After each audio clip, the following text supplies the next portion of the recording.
ഞാൻ father Joseph Alencherry, Ramapuram മാറഗസ്തീനോസ് കോളേജിൻ്റെ vice പ്രിൻസിപ്പളാണ്.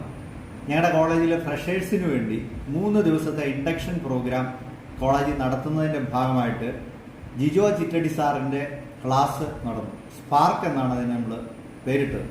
രാവിലെ 10 മണി മുതൽ 3:30 വരെയുള്ള പ്രോഗ്രാമാണ്. ഈ സെഷൻ്റെ 80% ഞാൻ ഈ ക്ലാസ്സിൽ സംബന്ധിച്ചു. ഒരു കാര്യം നിശ്ചയമായിട്ട് പറയട്ടെ, ഈ സമീപകാലത്ത് ഇത്ര മനോഹരമായ ഒരു മോട്ടിവേഷണൽ ക്ലാസ് ഈ കോളേജിൽ കണ്ടിട്ടില്ല, ഞാൻ പങ്കെടുത്തിട്ടില്ല. അത്രമാത്രം വാല്യൂ ബേസ്ഡ് ആയിട്ടുള്ള കുട്ടികളെ അവരുടെ കുട്ടികൾക്ക് ആത്മവിശ്വാസം കൊടുക്കുന്ന, അവരുടെ കഴിവുകളിൽ ആശ്രയിക്കാൻ ശക്തമായ പ്രചോദനം നൽകുന്ന, ഒരിക്കലും ജീവിതത്തിൽ തോക്കരുത് എന്നുള്ള സന്ദേശം നൽകുന്ന, മാതാപിതാക്കളുടെ മൂല്യം എന്താണെന്ന് പറയുന്ന, വിദ്യാഭ്യാസത്തിൻ്റെ പ്രാധാന്യം